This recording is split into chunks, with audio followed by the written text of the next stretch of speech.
오늘 우리가 읽은 이 요한복음 8장의 말씀을 보면 아주 유명한 우리가 잘 아는 내용이 나옵니다. 너희 중에 죄 없는 자가 먼저 돌로 치라. 법적 제도가 무너질 것 같은 생각을 합니다. 세상에 죄 없는 자가 없기 때문입니다. 가장 정의롭고 대쪽 같을 것 같던 전직 검찰총장, 대통령 가족, 그런데 대통령이 되고 나니까 여러 가지 문제가 있는 것을 봅니다. 정의를 부르짖던 사람이 정의롭지 않은 것을 우리가 보게 되는 겁니다. 그런 면에서 우리 모두가 다 연약합니다. 우리 모두가 죄인입니다. 그러다 보니까 너희 중에 죄 없는 자가 먼저 돌로 치라 하는 말씀 앞에 참 그러면 세상에 누가 재판을 하고 누가 처벌을 하고 누가 죄가 있는 것을 추궁할 수 있을까 하는 생각을 해보게 됩니다. 만약에 그렇게 된다면 사법제도 필요 없고 가정이나 학교에서도 징계나 책벌도 불가능해집니다. 엄마는 그렇게 안 살면서 왜 그렇게 얘기하는 거야? 우리 아이들이 그렇게 얘기하겠죠. 예수님은 사법제도를 무력화시키기 위해서 징벌과 처벌을 무력화시키기 위해서 이 말씀을 하셨을까요? 그것은 오늘 말씀을 조금 단편적으로 본 것입니다. 오늘 말씀은 이제 보면 이게 꺾음새로 이제 성경 구절이 되어 있어요. 7장 53절부터 시작해서 8장 11절까지는 꺾음새로 되어 있어서 어떤 성경에는 이제 없음이라고 되어 있는 것입니다. 그래서 이제 이게 이제 사본학, 성경에 원본이 없기 때문에 사본들을 찾아서 연구하는 중에 어떤 사본에는 이 내용이 없고 어떤 사본에는 있다. 이래서 이제 이게 꺾음새로 되어 있습니다. 그러다 보니까 이제 이게 어떤 주석은 어떤 주석은 아예 이 본문 자체를 해설을 하지 않아요. 이 본문 자체는 원래 원본에 없을 것이다 라고 추정을 해서 완전히 빼버리는 그런 이제 연구서들도 있습니다. 그러나 어쨌든 간에 우리는 이제 요한복음 8장 1절 말씀에서 11절 말씀이 그럼에도 불구하고 매우 오래전부터 성경 안에 포함되어 있고 가르쳐 왔습니다. 우리가 이제 신뢰하는 성경 가운데 하나가 제네바 성경이 있습니다. 요한 칼빈이 읽었던 제네바 성경. 제네바 성경에는 이 내용이 포함되어 있습니다. 그래서 이 말씀을 설명을 해주고 있어요. 그런 면에서 우리가 이 말씀을 이제 있는 것으로 보고 주님이 충분히 하셨을 것으로 보고 우리가 살펴보기를 원합니다. 예수님이 이제 예루살렘에서 이제 사람들에게 하나님 말씀을 전했습니다. 그런데 바리새인들은 예수님의 말씀을 들으면서 뭐예요?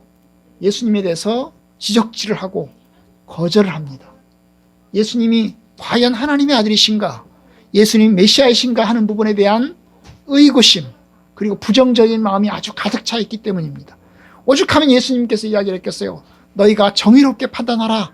외모로 판단하지 말고 정의롭게 내 말 다 끝까지 들어보고 그리고 너희들이 올바르게 판단하라. 이렇게까지 7장에서 요한복음 7장에서 이야기를 하셨겠어요.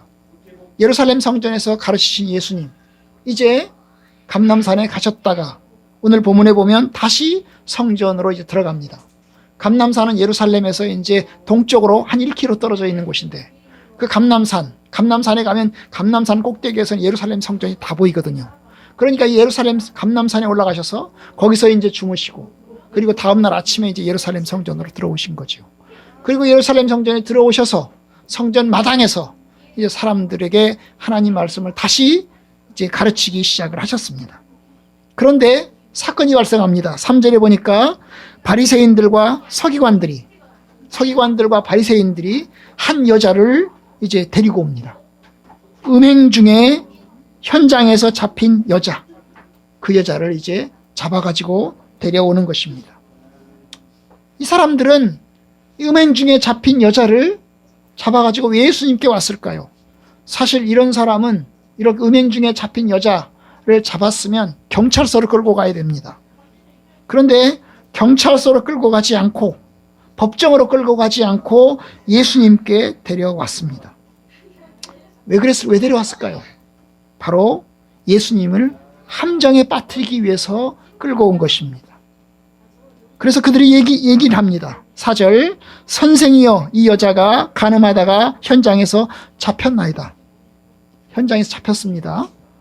이 모세는 율법에 이러한 여자를 돌로 치라, 돌로 쳐 죽여라 명하였거니와 선생은 어떻게 말하겠습니까? 이게 이제 이들이 질문입니다. 예수, 당신은 도대체 이 여자를 어떻게 하면 좋겠습니까? 율법에서는 여자를 죽이라고 했습니다. 돌로 쳐 죽이라고 명령했습니다. 그러면 당신은 어떻게 했으면 좋겠습니까? 돌로 쳐 죽여야 될까요? 죽이지 말아야 될까요? 이게 이제 질문입니다.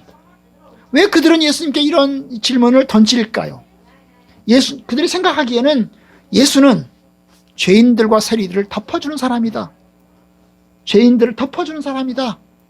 율법을 무시하고 율법을 제대로 안 지키고 덮어주는 사람이다 라고 생각했기 때문에 율법에 호소해서 고발을 하는 겁니다.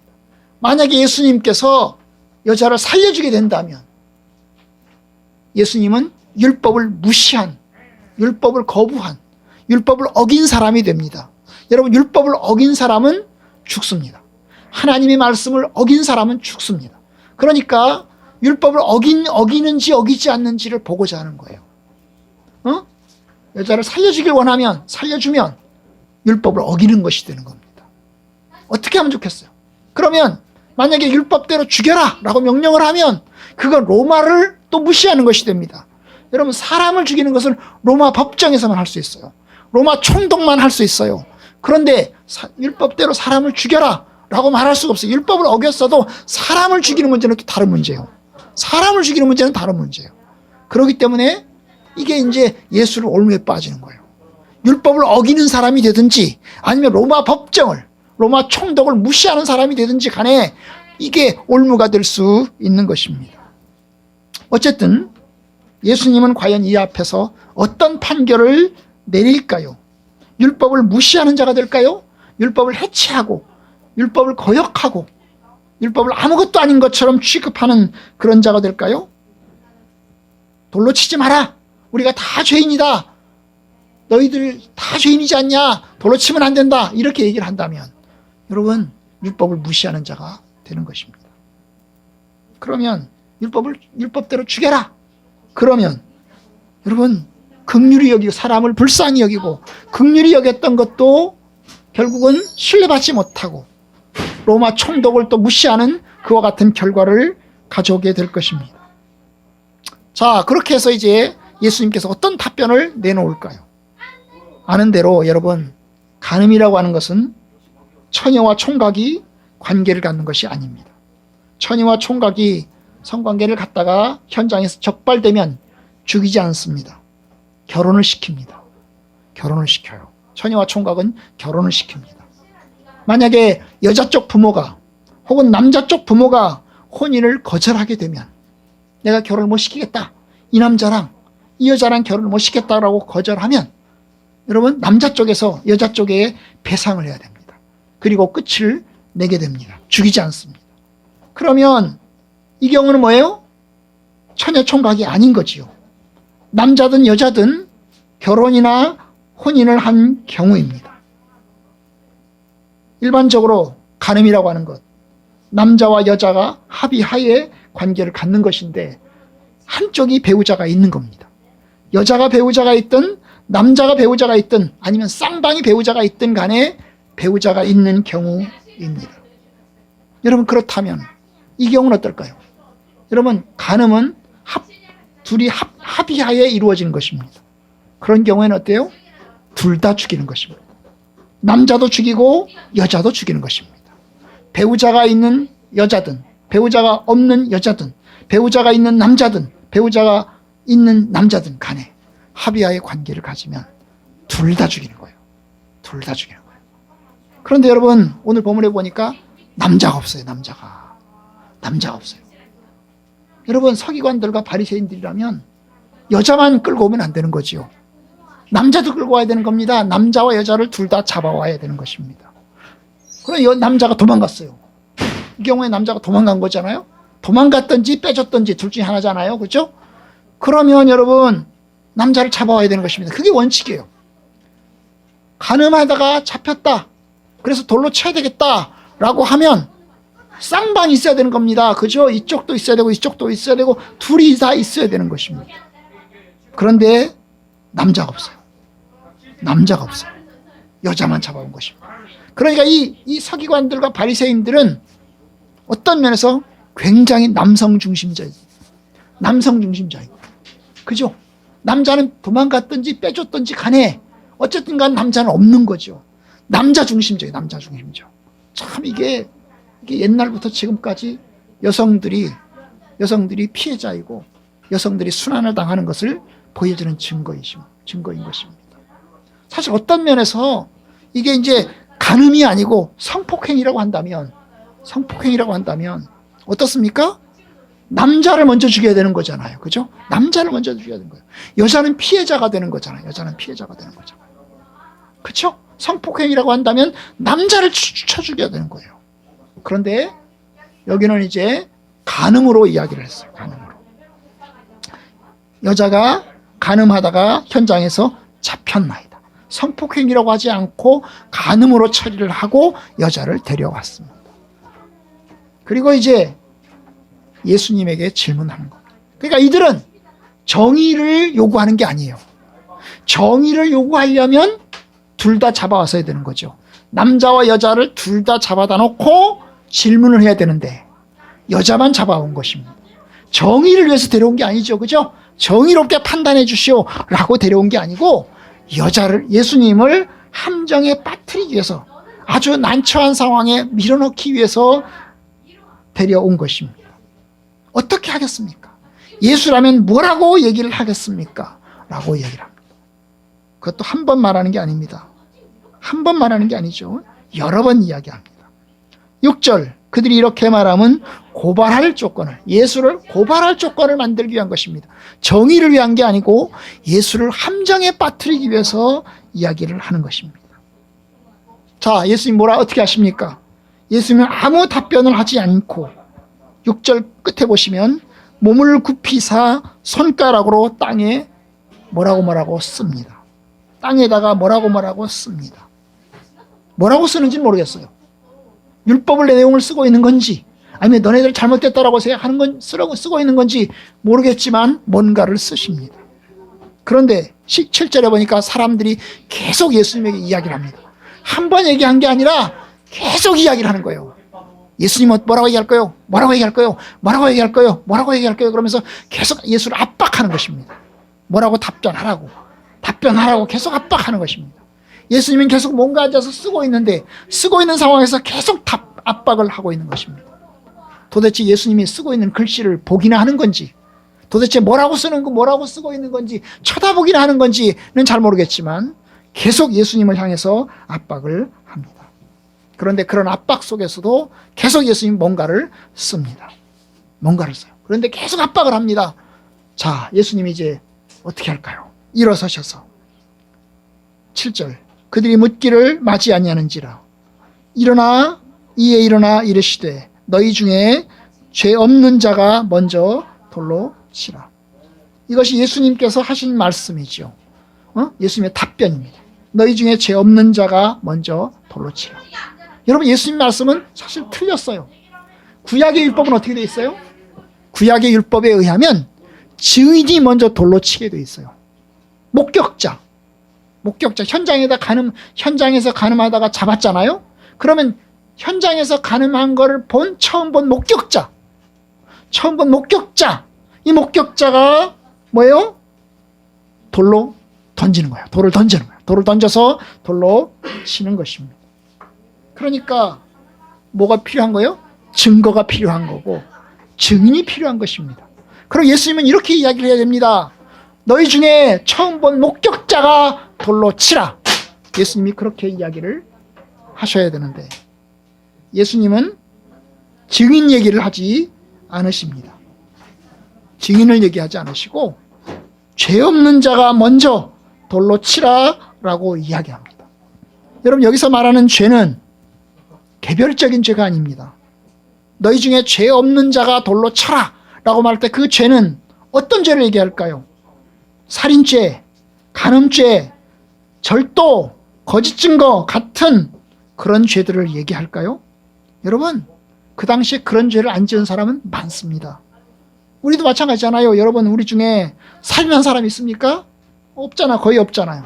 혹시 간음한 사람 있습니까? 거의 없으시잖아요. 혹시 절도한 사람 있습니까? 거의 없으시잖아요. 거짓 증거한 사람 있습니까? 거의 없습니다. 여러분, 그 당시에 유대인들은 이러한 죄들은 거의 짓지 않았습니다. 어떤 부자가 예수님께 찾아왔어요. 예수님에게 영생을 얻기 쉽다고 찾아왔습니다. 내가 어떻게 하여야 영생을 얻겠습니까? 예수님 이야기합니다.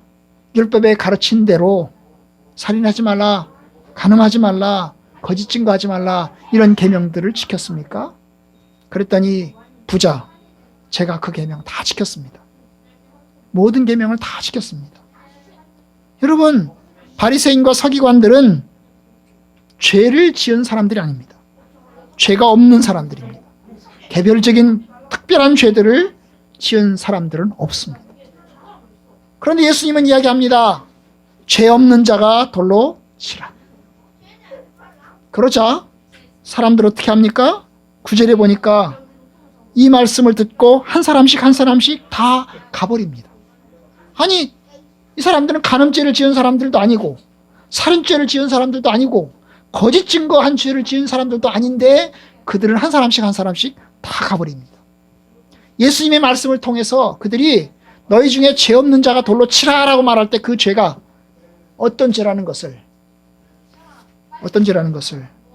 너희 중에 죄성이 없는 사람이, 마음에 어떤 아무런 꺼리낌도 없는 사람이, 마음에 간음도 안 한 사람이, 마음에 도덕질도 안 한 사람이, 마음에 탐욕을 부리지도 않은 사람이 라고 그들을 이해했기 때문에 너희 중에 죄 없는 자가 돌로 치라 라고 말할 때 그들은 양심의 가책을 느꼈던 거죠.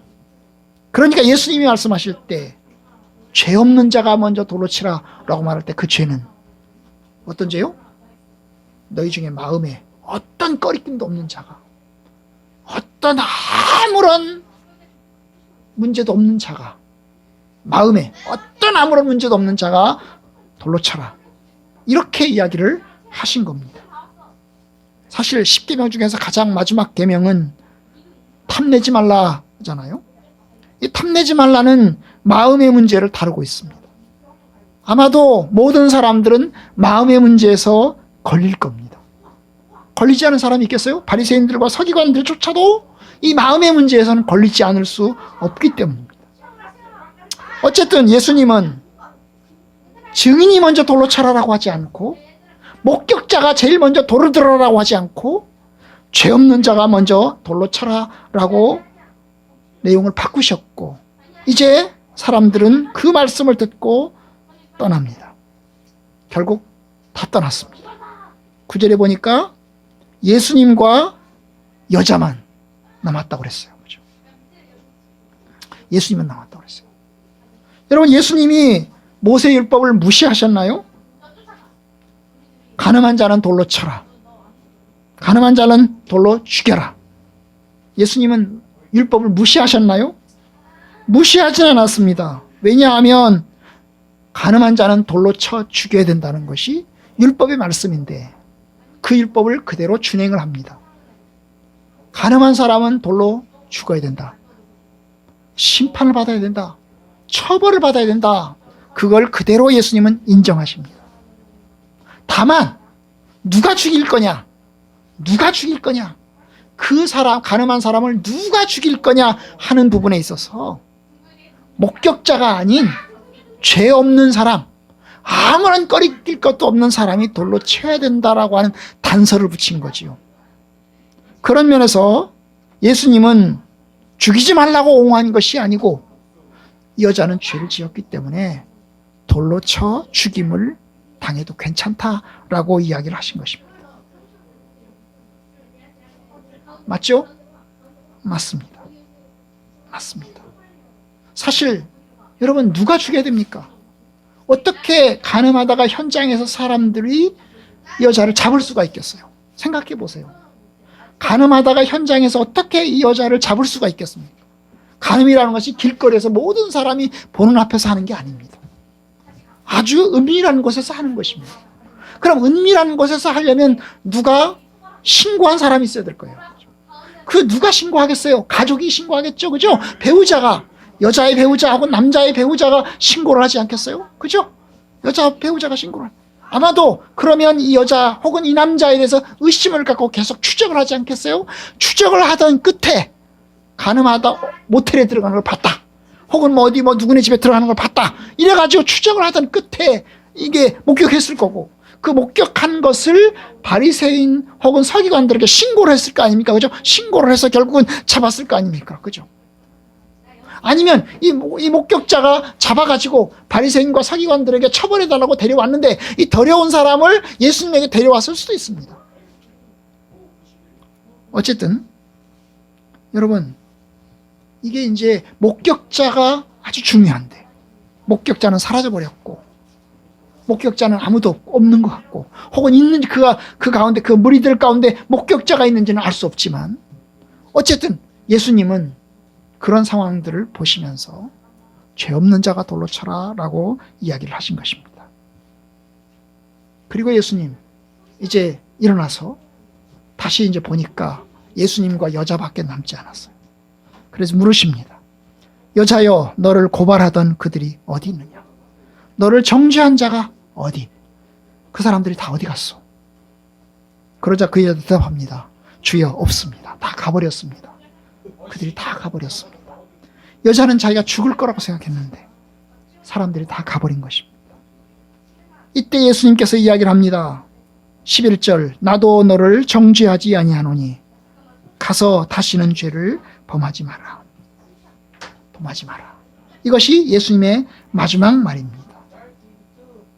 나도 너를 정죄하지 않으니 다시는 가서 죄를 범하지 마라. 예수님은 본문에서 여자가 죄가 없다고 말하지 않았습니다. 분명히 여자는 간음을 행했습니다. 율법을 어겼습니다. 율법에 따라서 정죄하고 죽는 것이 마땅합니다. 그런데 주님은 그 여자를 죄를 정해서 죽이지 않습니다. 사실 예수님은 죄가 없습니다. 그는 하나님이십니다. 그렇기 때문에 온전히 사형선고를 할 수 있고, 충분히 돌을 던질 수 있고, 충분히 죽일 수도 있습니다. 판결 내릴 권능도 가지고 계십니다. 그리고 분명히 간음은 죄입니다. 분명히 돌로 맞아 죽을 죄입니다. 그런데 하나님은, 예수님은 이 여자를 정죄하지 않습니다. 죽이지 않습니다. 용서하십니다. 용서하십니다. 왜냐하면 인간이 약하기 때문입니다. 어떤 의미에서 저는 이 여자는 피해자라고 봅니다. 여자가 먼저 간음을 먼저 나서서 행하는 것은 쉽지 않습니다. 사회에서 남성 중심 사회입니다. 남자 중심 사회입니다. 여러분, 남자 중심 사회에서 여자가 남자를 유혹하는 게 쉽겠어요? 남자가 여자를 유혹하는 게 쉽겠어요? 사회가 남자 중심 사회예요. 지금하고는 달라요. 지금은요, 남녀가 평등한 사회잖아요. 남자가 평등한 사회이기 때문에 어느 쪽에서 먼저 유혹을 할 수도 있습니다. 그렇잖아요? 그런데 지금부터 2000년 전의 사회, 이 유대 사회는 철저하게 남자 중심 사회예요. 남자 중심 사회예요. 그럼 이 남자 중심 사회에서는 간음이라고 하는 걸 하려면 여자가 먼저 유혹을 하는 게 쉽겠어요? 남자가 먼저 유혹하는 게 쉽겠어요? 남자가 먼저 유혹하는 게 쉽습니다. 훨씬 쉽습니다, 여러분. 훨씬 쉬워요. 그러니 이 여자는 피해자일 가능성이 큰 거예요. 주님 말씀하십니다. 내가 너를 정죄하지 않는다. 당신이 죄를 지긴 지었다. 당신이 간음을 행하긴 했다. 그러나 그렇다고 해서 내가 당신을 정죄하지 않겠어. 왜냐? 그 사람들도 다 가버렸기 때문에. 그 사람들도 다 돌을 던질 것처럼 와가지고 돌을 던질 것처럼 계속 욕을 하다가 결국 다 가버렸기 때문에 그 사람도 가버린 마당에 내가 당신을 정죄하지 않겠어. 그렇게 이야기를 합니다. 그러면서 예수님 하신 말씀 한마디를 더 붙입니다. 뭐라고요? 가서 다시는 죄를 범하지 마라. 다시는 죄를 범하지 마시오. 이제 돌아가서 새로운 삶을 시작하시고 다시는 이와 같은 삶을 살지 마시오. 다시는 간음죄를 행하지 마십시오.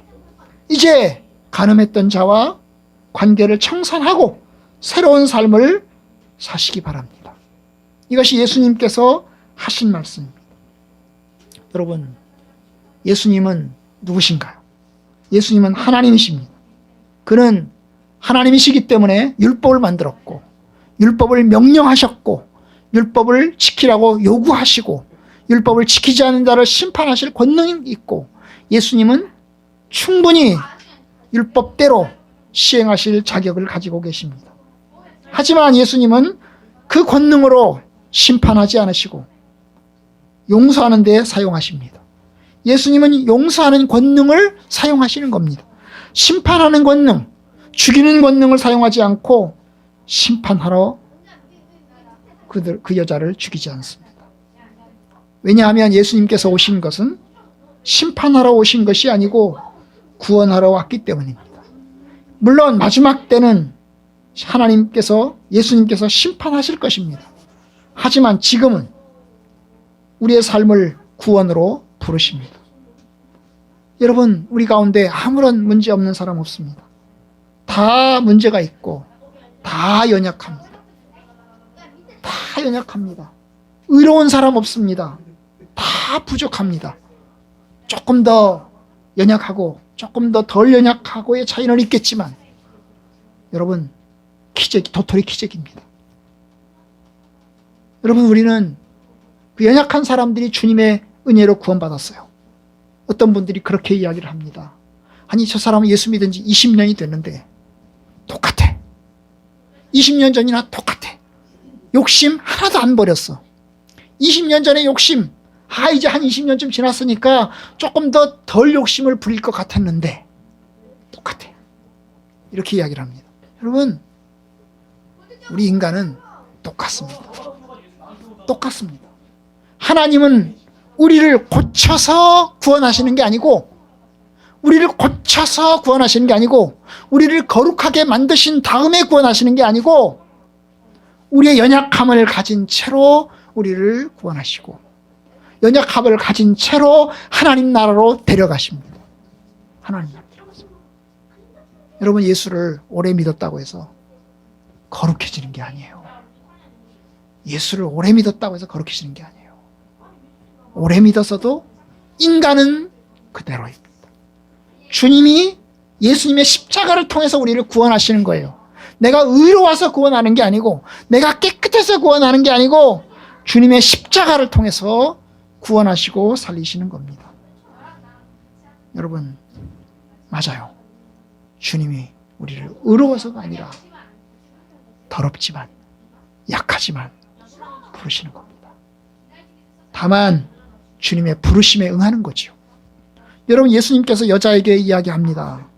다시는 죄를 범하지 마라 라고 말할 때 이 여자는 이걸 다른 말로 뒤집어서 얘기를 하면, 이제부터는 나의 사람이 되어라. 이제부터는 나의 사람이 되어라. 이제부터는 나를 따르는 사람이 되어라 라고 이야기하는 것과 마찬가지입니다.